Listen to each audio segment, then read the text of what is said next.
What's up, everybody? It's your boy Nasho, and welcome to COOLIN TV. And you already know I'm coming to give you some more creeps and chills on this whole David shit. Now, we all know when the police found the body in the car, all right, David was on tour, and that was on September 8th when they found that body. All right, he was still doing shows, and his last show was on September 15th. So for like a week and a half, this nigga was doing shows, not saying nothing, knowing that he in the news. The fans wasn't even saying nothing, you know, at his shows, but y'all pay attention to this. So at his last show, one of his managers or one of his dudes came up and they handed David a note while he was performing. All right, they handed him a note, and in the note it says, "Stop singing, the tour is canceled." This is on September 15th on this video y'all finna watch. But after he read the note, he gonna continue to sing, knowing that it's his last performance, y'all. David's final performance, a note was slipped into his hands, warning him he was cooked, that he must not sing.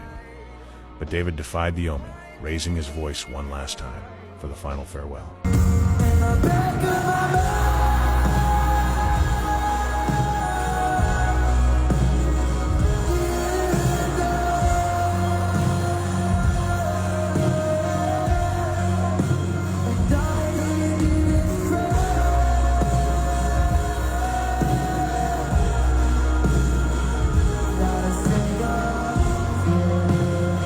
David's final performance, a note was slipped into his hands, warning him he was cooked, that he must not sing.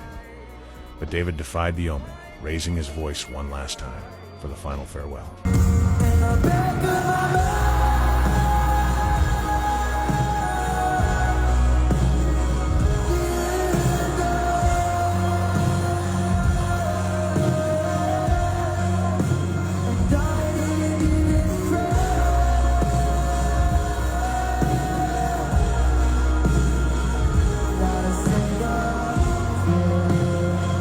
So y'all can see when he read that note, he knew he was cooked. He knew he was cooked, so he just let it go. He sung as loud as he could. He knew it was his last show. He knew he probably wasn't gonna touch that stage again. And bro, I ain't even gonna lie, this nigga can sing, bro. All right, but you know what they say? The devil had a beautiful voice too. Bro, this demon ass nigga got such a nice voice, but bro, it's crazy. All right, but y'all seen that. All right, he read the note. He knew the tour was canceled. That's what it is. But y'all check this next video out, y'all. All right, y'all know I be bringing y'all the content, so make sure you subscribe. Now in this next clip y'all finna see, David was at a recent show. I'm not sure which city he was in, but bro, you can see this shit was eating him alive. This man done killed the 15-year-old girl, and he's singing a song called Afterlife. All right, y'all probably heard it before if you've been into this David shit. So he's singing Afterlife, and he start crying on stage, and the guilt of this girl being dead, you can tell it's just eating him up, y'all. All right, now y'all check this out. I love you from that.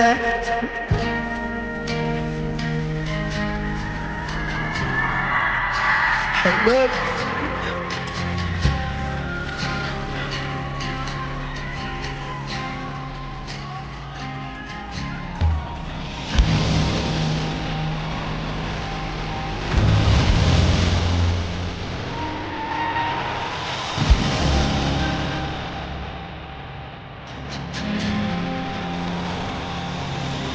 Thank you.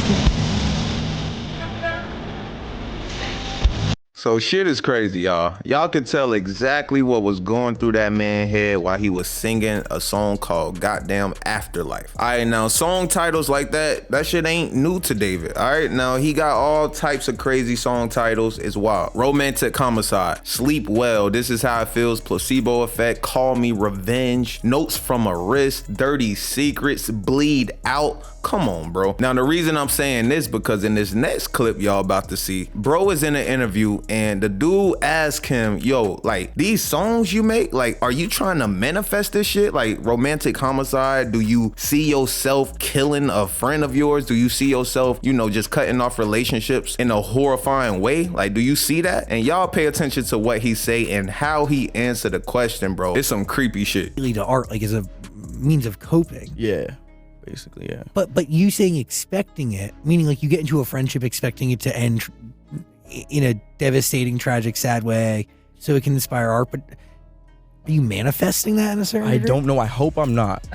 I really hope I'm not, because it feels that way.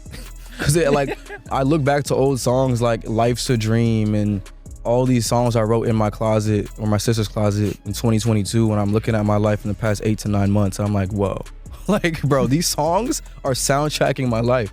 So I hope I'm not involuntarily doing that, but it might be that way. So, bro, like, dude is just giving us all the clues to put together that he did this shit, bro.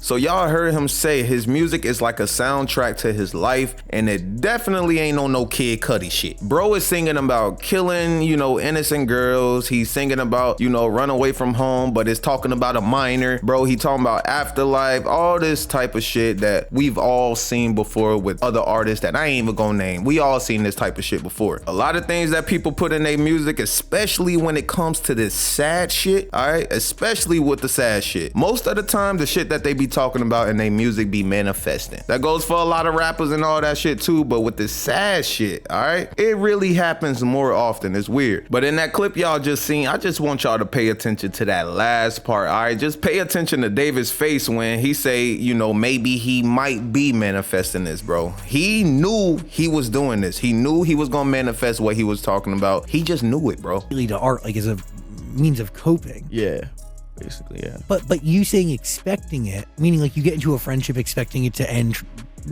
in a devastating, tragic, sad way so it can inspire art, but are you manifesting that in a certain degree? I don't know. I hope I'm not. I really hope I'm not, because it feels that way. Because I look back to old songs like Life's a Dream and all these songs I wrote in my closet or my sister's closet in 2022 when I'm looking at my life in the past 8 to 9 months. I'm like, whoa. Like, bro, these songs are soundtracking my life. So I hope I'm not involuntarily doing that, but it might be that way.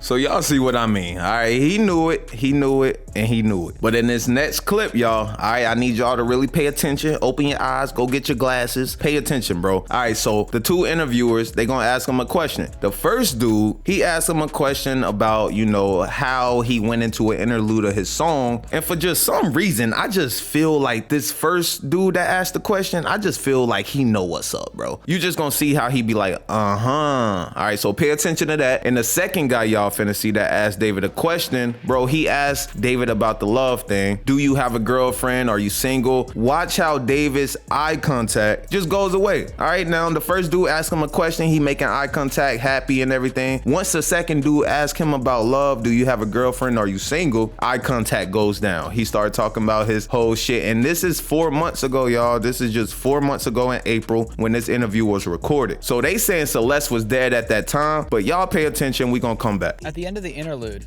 correct me if I'm wrong here, she says, I love you. You don't respond. She says, I love you again. It repeats itself and you don't respond. Was that done purposely? Absolutely, because the next song after that is This Really Love? So it's kind of like a lead into that kind of a transition type thing, I believe the last time you were here, didn't you say you never experienced love or hadn't been in love? You didn't. Yeah, I didn't. I wasn't in a relationship then. Nah.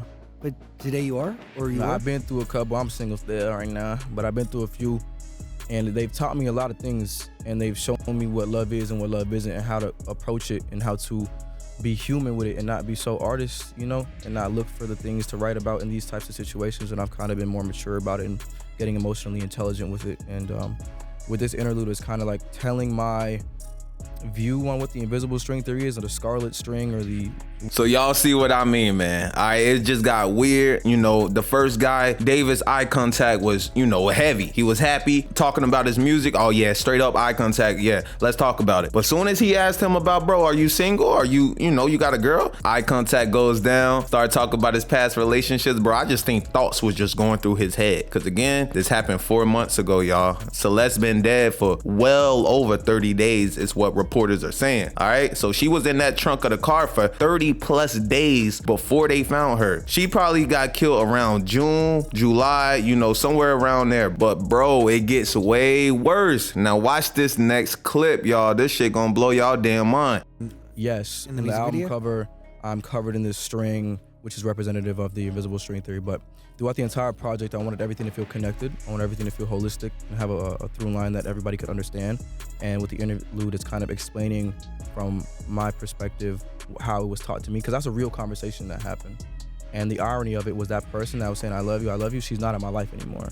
So it's like, people say that the string can't be cut and the connection cannot be severed, but I feel like it can sometimes. And that's where I wanted to put, Afterlife and all these songs that feel like endings and conclusions and goodbyes on the project to kind of solidify that message of this is the end of something, not the beginning. So he was asking about a song, and the person he was saying, I love you, y'all just heard him. He said she is not in his life no more. All right, we all know who the hell this nigga is talking about. She's not in his life no more. And for some reason, in that response that he had, I just feel like David just got some huge obsession with death. He has a huge obsession with cutting ties, ending shit, ending relationships. Y'all just heard him say it. You know, he want people to feel the ending of stuff, not the beginning, all right? He just has some weird connection with death, in my opinion, and it's fucking crazy, y'all. All right, but that's all the clips, man, in this video. We gonna come back at y'all soon with another one, so y'all make sure y'all subscribe. But let me know what y'all think about David saying all these crazy things and the note that he got on stage when he was on tour. All right, he kept singing his heart out, knowing that it was his last show. Let me know in the comment box down below. Remember to like this video, subscribe to the channel, follow me on Instagram at Official Nash Show. Make sure you got these notifications turned on, and I'm gonna catch you in that next video.